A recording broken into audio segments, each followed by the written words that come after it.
Ya pasti ini bukan orang posisi seksual ya.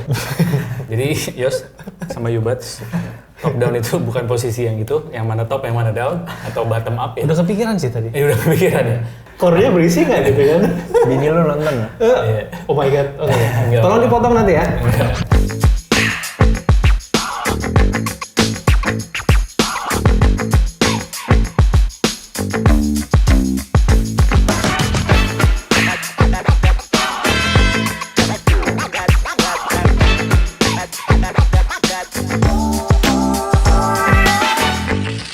Halo Yubats, apa kabar?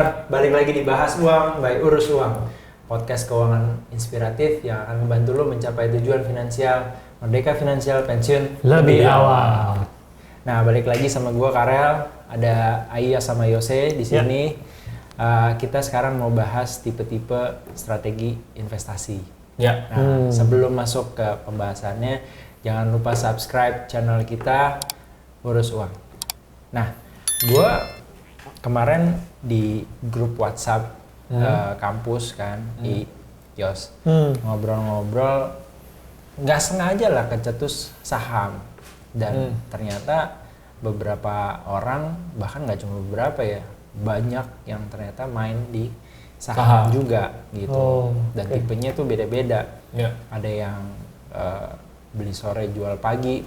Gue juga baru tahu tuh. Jadi mereka beli sore dapat harga berapa, pagi-paginya next day market buka langsung dijual. Jadi sebelum jam 9 tuh dia udah ngebid duluan, dapat mungkin 2-3% gitu, lumayan juga kan.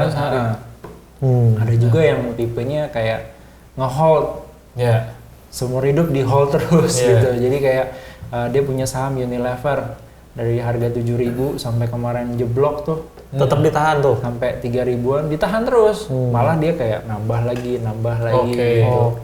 Ada juga yang scalper, emang dia day trading tiap hari depan laptop, ketika market atau saham tertentu tuh dia langsung jual beli di saat itu terus ya. Jadi dia nggak tahan sampai malam gitu. Market tutup dia udah nggak punya apa-apa lagi. Gitu. Nah, jadi ternyata kan memang cara mereka trading tuh beda-beda ya. Gue sendiri juga ngerasain ada beberapa hal nih baru gitu. Nah, jadi gue pengen tanya nih sama kalian, kita share di sini apa aja sih cara-cara strategi investasi di saham khususnya. Oke. Strategi berinvestasi ya. Strategi trading kali ya lebih tepatnya. Strategi trading. Iya, karena sebenarnya yang investor itu, tipe-tipe investor itu dibagi 3. Ada yang benar-benar investor, itu yang tadi tuh, yang hold sampai mati. Udah turun sampai dari 7.000, 3.000 aja masih hold gitu kan. Itu malah ditambah ya. Iya, itu bisa dibilang namanya investor. Ada juga yang kedua, tipenya trader. Trader ini dibagi 2 lagi sebenarnya kalau turunannya. Ada yang trader swing trading, yang dia transaksi saham gitu ya, beli. Habis itu tujuannya dia bukan buat pegang lama-lama. Setelah harga saham naik, dia udah mencapai targetnya dia, langsung dijual. Ada juga yang di bawahnya trader, itu ada yang namanya day trading. Day trading ini yang lebih, ini ya bisa dibilang dia nggak pernah beli satu saham yang sama atau pegang satu saham yang sama lewat dari hari yang sama. Jadi misalnya dia beli hari ini, dia langsung dijual. Gitu. Tapi ini belum tentu scalper. Kalau scalper beda lagi. Kalau scalper ini lebih ekstrim lagi. Pegangnya hitungan menit. Jadi dia market buka jam 9 saham gitu ya. Terus dia beli, habis itu jeda waktu 3 menit, 4 menit, habis itu langsung dijual lagi. Istilahnya tuh habis itu beli lagi. Iya, habis itu dibeli lagi saham yang lain. Itu biasanya dia pakai bid offer. Jadi misalnya dia ngelihat saham ini yang mau beli banyak nggak? Yang mau jual dikit. Kalau yang mau beli banyak, yang mau jual dikit, kemungkinan harganya naik. Habis itu dipegang. Habis itu dijual lagi pada saat udah hit harga yang ini. Itu ngambilnya biasanya tipis. Tapi kan lumayan, lo ngambil 0,5%, 1% aja. Kalau tiap hari lo ngambil atau 2 atau 3 saham, itu udah gede banget kan. Nah, itu namanya scalping gitu. Jadi itu beda-beda sebenarnya. Balik lagi sih ke preferensinya orang-orang ya. Tapi by definition, ya investor itu yang pegang saham untuk jangka waktu yang lama. Karena dia percaya harga saham ini dalam waktu yang lama akan bisa konsisten naik. Berkembang. Kalau trading ya nggak usah lama-lama, gue udah nyampe, misalnya gue udah set, di saham ini gue mau dapet 5% gitu, ini kayak bisa nih. Nah makanya biasanya kalau trading itu yang dia pakai bukan analisa fundamental. Yang udah fundamental itu biasanya investor yang biasanya adalah investor yang pakai. Trading itu biasanya pakai technical, pakai chart. Gitu. Lihat kayak tarik garis, trend, momentum gitu ya. Kalau scalping biasanya pakai ini Nah aja. itu interesting tuh. Jadi kita ada analisanya untuk setiap strategi kan. Betul. Nah pendekatannya seperti apa tuh? Kalau misalnya ya, contohnya gue mau jadi swing trader. Nah pendekatannya tuh gue pakai fundamental kah atau pakai technical kah atau mungkin both gitu? Ya, tergantung sebenarnya. Nggak ada aturan yang baku. Kalau trading itu udah pasti harus pakai technical. Tapi pada umumnya biasanya orang yang trading pakai technical. Jarang yang pakai fundamental. Karena fundamental itu biasanya cenderung dipakai sama investor.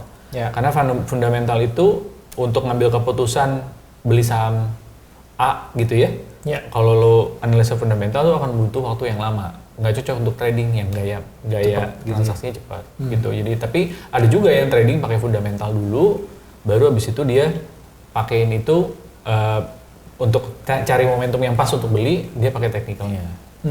Jadi maksud tuh digabung gitu? Antara fundamental, dia ngecek juga dari sisi keuangan perusahaannya bagus atau enggak, hitung nilai wajar gitu. Exactly. Terus pas dia mau masuk, dia ngecek lagi nih ke gambarnya gitu. Betul.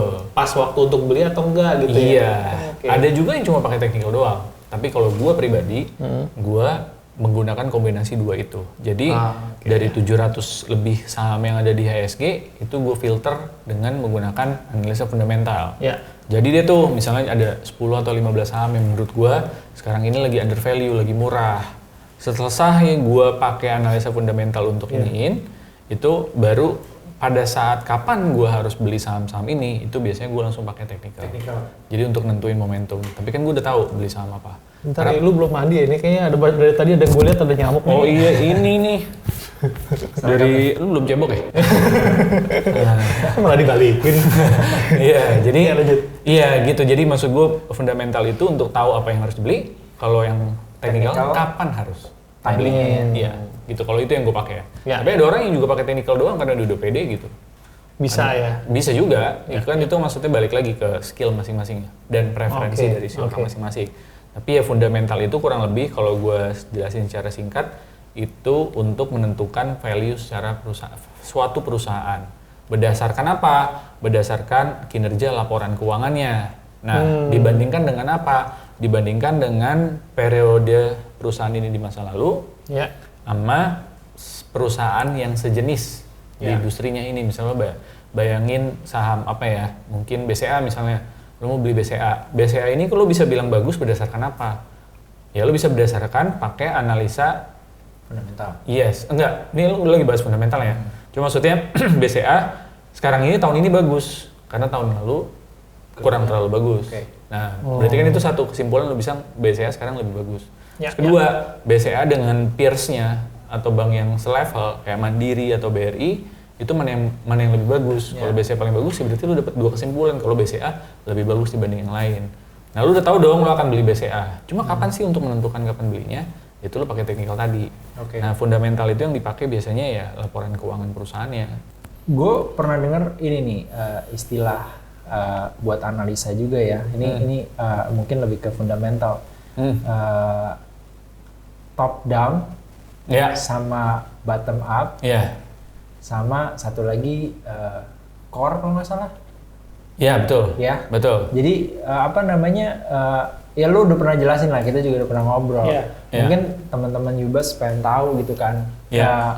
Mana sih yang lebih efektif gitu? Kita pakai top down dan mungkin lu bisa jelasin juga apa sih top down itu, bottom up itu apa sih gitu. Oh ya. Yang pasti ini bukan posisi seksual ya. Jadi Yos sama Yubats, top down itu bukan posisi yang itu, yang mana top, yang mana down, atau bottom up ya. Udah kepikiran sih tadi. Udah kepikiran ya. Yang pasti itu bukan ini seksual, tapi bottom up. Gue taunya top up. Top up. Iya, top up. Ya. Udah pernah coba Angry Dolphin belum? Kebayang nggak? Lu kan missionary doang paling. Dogi mentok. Ini jadi, Angry Dolphin. Ini bukan strategi investasi lagi berarti. Kita ubah ya podcastnya. Iya. Itu nanti kita bahas ya di urus rumah tangga. Oke. Bikin baru. Iya, kita bikin baru. Siap. Masuk. Oke. Jadi gue mulai dari top down dulu ya. Ya. Kalau gue pakai di antara ketiganya itu gue pakai yang core. Core ini gabungan antara top down dan bottom up. Top down itu analisanya tuh dari atas ke bawah. Namanya juga top dan down gitu. Dari top itu maksudnya gimana? Jadi lo harus pelajarin dulu nih, harus tahu dulu situasi ekonomi di dunia itu seperti apa. Contoh nih, skopnya lebih luas. Ya. Contoh ya, misalnya sekarang kayak temanya yang lagi besar di dunia itu perang antara Ukraina dan Rusia. Terus kedua, inflasi yang lagi tinggi. Ya. Terus ketiga, bank sentral dunia yang dimulai sama bank sentral Amerika mau mengetatkan moneter. Tujuannya untuk mengurangi inflasi. Itu berarti dia lagi nyerap duit tuh gitu. Nah, dari hal-hal yang tadi itu lo ambil kesimpulan. Contoh ya, misalnya kalau pakai top down nih, perang Ukraina dan Rusia, impact-nya apa sih? Impact-nya itu ke harga komoditas, terutama komoditas energi. Kenapa ke situ? Karena Rusia itu adalah salah satu eksportir atau produsen komoditas energi di dunia. Karena perang berarti kan terganggu dong supply-nya. Nah, dengan harganya naik. Nah, orang yang nggak mau pakai minyak untuk produksi atau negara itu kalau bisa diganti akan diganti, tapi kalau nggak bisa diganti mereka tetap beli minyak tapi dengan harga yang lebih mahal. Ujung-ujungnya kan harganya jual produknya mereka jadinya lebih mahal. Betul. Yang bisa biasanya akan cenderung ganti dengan substitusi komoditas energi, misalnya kayak batu bara. Ya. Gitu. Nah, bisa dibilang dari situ lu udah tahu dong perusahaan-perusahaan mana yang diuntungkan di sektor apa aja. Nah, kita kebagian imbas positifnya kenapa? Karena kita produsen batu bara salah satu yang terbesar di dunia. Karena lu udah dapat dong tuh, lu udah dapat gambaran big bahwa picture-nya ya dapat ya. Oh, sektor batu bara ini lagi bagus. Oke. Berarti lu udah dapat nih perusahaan batu bara nih yang lu pilih. Iya. Misalnya Adaro. Betul. PTBA, ITMG, pilihannya ada banyak gitu kan. Nah, untuk menentukan lu beli PTBA, ITMG atau Adaro, nah lu pakai analisa bottom up. Iya, kan udah dapat besarannya nih kan. Cuma kan di antara 4 perusahaan ini, kita bandingin 4 aja dulu ya. Sebenarnya batubara kan ada banyak, ada Doit, ada UNTR dan lain-lain. Tapi lu bandingin 4 ini dulu deh. Yang mana yang harus gue beli? Nah, lu harus tahu lagi, karena bottom up itu menganalisa dari laporan kinerja atau bisnisnya si perusahaan itu tadi. Nah, sekarang kan ini berarti kan gara-gara perang Ukraina sama Rusia, yang diganggu itu, yang terganggu suplainya adalah yang suplai batu bara yang di luar negeri dong, ya kan? Nah, di antara 4 ini yang paling banyak ekspor ke luar negeri siapa? Kalau contoh misalnya kayak BTBA, karena dia BUMN, ternyata dia lebih banyak di luar. Ini gue contoh doang ya, maksudnya nggak harus PTBA. Nah, PTBA itu ternyata lebih banyak di luar negeri. Adaro lebih banyak ekspornya. Otomatis Adaro akan lebih diuntungkan dibanding PTBA karena permintaan ekspornya lebih tinggi. Sedangkan kalau lo jual ke dalam negeri kan harganya sama aja. Apalagi jual ke PLN yang harganya sudah dipatok gitu. Maksudnya karena tujuannya biar harga listrik nggak naik cukup banyak. Nah, setelah itu lo analisa lagi tuh Adaro ini secara laporan keuangan perusahaan paling bagus mana di antara yang 4 ini. Misalnya Adaro ternyata paling bagus. Ya udah lo beli Adaro. Itu contoh analisa secara bottom up. Nah, kalau core itu yang gue pakai, yaitu gabungan di antara kedua-duanya. Ada orang yang dia cuma pakai bottom up doang. Pokoknya gue nggak mikirin deh itu ekonomi dunia, bodo amat gitu, korelasi apa segala macem. Gue malas connecting the dots-nya antara satu situasi bisa mengerucut kemana yang ini yang diuntungkan gitu. Pokoknya gue analisa perusahaan bagus, mau siklus ekonomi lagi gimana, ya gue beli. Ada juga orang yang pakai top down doang. Jadi misalnya udah tahu nih sektor ini diuntungkan, ya daripada gue bingung beli yang mana, 4-4-nya aja gue beli gitu. Itu pakai top down. Tapi kalau gue supaya lebih mantep lagi, ya gue pakai core itu tadi. Jadi top down digabung sama bottom up. Jadi gue pilih yang dua-duanya. Lebih inilah ya optimal nanti pilihannya. Misalnya ya lu dapetnya si Adaro nih, pas lu beli ya nanti return lo akan lebih maksimal ya. Iya, betul. Dibanding ternyata lo belinya yang jualnya di dalam negeri doang, nggak ngaruh. Sampai juga nggak akan ngaruh, laporan keuangannya juga mungkin nggak gitu akan naik ya. Betul. Oke. Exactly. Itu hal yang sama berlaku juga untuk sektor lain ya. Kalau misalkan ada berita yang lain, makroekonomi yang lain yang pengaruhnya let's say ke bank gitu, perbankan. Terus perbankannya kita pilih gitu, banknya yang mana yang harus kita beli juga sama ya? Sama. Pendekatannya ya? Sama. Karena maksud gue ya sekarang temanya besarnya itu kan misalnya. Contoh misalnya nih yang kedua nih ya, gue ambil contoh lagi kayak nikel. Sekarang kan nikel lagi jadi komoditas mobil listrik ya? Iya, buat baterai mobil listrik. Nah itu kan udah ketahuan tuh pemainnya siapa aja gitu. Maksudnya perusahaan-perusahaannya, Antam lah, Inco lah, dan apa segala macam. Nah perusahaan ini untuk eksplorasi kan mereka butuh duit dong. Kalau mereka mau ngambil nikel itu dari dalam bumi gitu. Nah itu mereka butuh duit ekstra. Mereka minjemnya dari mana? Dari bank. Nah bank itu dapat keuntungan ekstra karena kredit mereka jadi gede buat dia eksplorasi. Mereka dapat bunga yang lebih besar. Nah bank-bank mana yang berkaitan dengan si nikel-nikel ini gitu perusahaan, dia juga akan diuntungkan. Jadi itu turunannya. Nah itu pakai itu pakai top down lagi tuh. Jadi lu udah sampai ke sektor batu bara, tapi sektor pendukungnya lu juga harus lihat lagi. Contoh kalau batu bara ekspornya naik, itu perusahaan shipping juga naik tuh, yang buat anterin batu bara dari Indonesia ke ini. Makanya kemarin SMDR tuh kalau lo lihat perkapalannya. Iya, arahnya bisa berkali-kali. Nah lo lihat lagi kalau bahan bakarnya si shipping itu bagus, perusahaan logistiknya juga naik juga tuh sampai ke deliverynya ke sana. Itu yang lu maksud connecting the dots. Jadi ada efek domino ya ke arah sampai ke sananya, even sampai level yang terkecil gitu ya. Betul sekali. Itu namanya analisa top down dan bottom up. Nah, balik lagi ke trader nih. Kalau dari perspektifnya value investor sama growth investor tuh gimana? Jadi ada dua nih, ini dua tipe lagi yang berbeda, tapi ini lebih ke gaya ya, bukan metode. Kalau tadi kan metode untuk memilih saham, tapi kalau value sama growth ini lebih ke gaya investasinya. Jadi kalau gayanya value investor itu dia lebih mementingkan valuasi dari satu saham tersebut. Nah, kalau growth dia lebih mementingkan pertumbuhan dari si perusahaan tadi. Contohnya gini. Kalau misalnya yang growth-nya bagus, tapi ternyata perusahaan itu kategorinya udah mahal, si value investor nggak akan mau beli nih. Contoh, saham-saham teknologi kan lo lihat sekarang ya, perusahaannya masih rugi. Ruginya tetean lah maksudnya. Valuasinya mahal. Bukan tetean ya, triliunan. Oh iya, gue benerin tuh, bukan tetean gitu. Ya, maksudnya triliunan tapi dia ngelihat potensinya kayaknya bagus gitu. Ini gue sekarang gue sebut aja lah ya namanya saham Goto. Semua kayaknya gue yakin semua orang percaya bahwa saham Goto atau Goto itu sebenarnya kedepannya itu punya masa depan yang cerah. Cuma kalau dari sisi kacamatanya si value investor, kayaknya beli sekarang tuh nggak tepat karena udah terlalu mahal. Sahamnya rugi kok, tapi kenapa beli di harga segitu gitu? Nggak make sense ya, nggak masuk secara fundamental. Untuk seorang value investor ya, tapi untuk seorang growth investor dia ngelihatnya masa depannya. Nggak apa-apa gue beli sekarang, karena begitu si misalnya nanti Goto udah turn into positif laporan keuangannya, harga sahamnya pasti udah nggak di situ, udah naik lagi gitu valuasinya. Hanya growth investor yang mau untuk kondisi rugi, tapi dia berani untuk beli ya. Betul. Dan menurut gue ya tambahan sedikit ya, itu dua-duanya nggak ada yang salah. Benar ya, tergantung gitu. Karena apa yang terjadi sama kayak Apple waktu pas awal-awal, itu sahamnya sama kayak Goto sekarang nih, maksudnya dia sahamnya itu udah mahal gitu maksudnya, tapi perusahaannya juga masih rugi. Coba sekarang dulu yang growth investor atau value investor yang nggak beli, dia kehilangan berapa ratus ribu %, tapi growth investor udah dapat berapa. Tapi untuk nunggu waktunya itu memang agak lama. Gitu. Nah, jadi setiap orang kan sebenarnya beda-beda nih ya. Gayanya, metodenya, analisanya.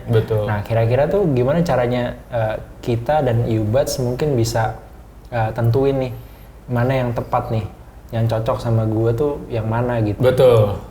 Sebenarnya nggak ada satu strategi pun yang mutlak selalu menghasilkan keuntungan, nggak ada.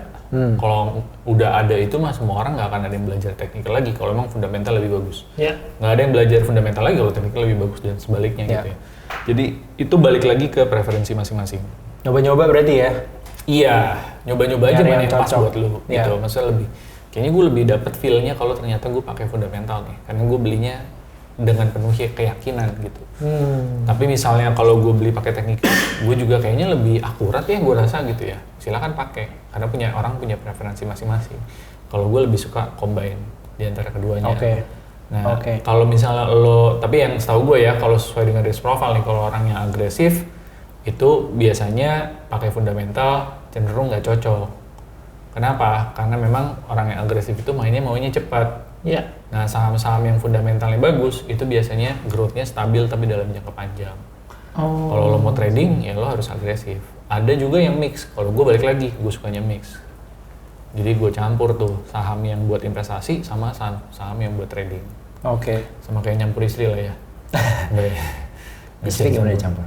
Ya, ada yang buat ada yang buat ini, ada yang istri itu kan subscription ya. Kita jadi bahas istri nih. Ada yang pay per view kan. Kayak teman kita yang lagi ke Eropa. Betul.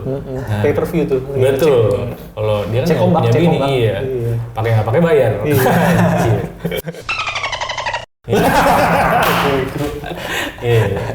Oke. Itu strateginya bagus juga ya. Jadi kayak apa? Top down tadi ya, bottom up, core ya. Iya, Itu jadi kayak lu ini ya, menilai cewek gitu bisa. Lihat dari atas sampai bawah, terus lihat dari bawah sampai atas. Tengahnya berisi nggak? Udah kan? Core-nya berisi nggak gitu kan? Bini lu nonton nggak? Oh my god. Tolong dipotong nanti ya. Kan udah subscribe. Oh udah subscribe ya udahlah. Channel Dia udah terima ya apa adanya ya. Emang begini lah udahlah. Yang penting gue kasih tiap bulan gitu. Iya betul. Oke, mantap banget nih. Mudah-mudahan teman-teman Yubats bisa kebantu untuk nentuin strategi, metode, dan gaya tradingnya. Dan mudah-mudahan kita juga semua bareng-bareng bisa cuan di saham ya. Amin. Dari saham aja semuanya. Dari saham. Jangan lupa like kalau kalian suka sama video ini. Dan juga follow sosial media kita. Ada Instagram, ada Twitter, ada TikTok. Jangan sampai ketemu di video selanjutnya. Thank you. Bye-bye. Thank you. Bye-bye. Bahas istri gimana? Ya terserah. Halo Yubats, kita bertiga adalah co-founder dari Urus Uang. Urus Uang sendiri memiliki visi untuk meningkatkan literasi keuangan masyarakat supaya merdeka finansial, pensiun lebih awal. Semoga bermanfaat. mantap. Bye. Bye.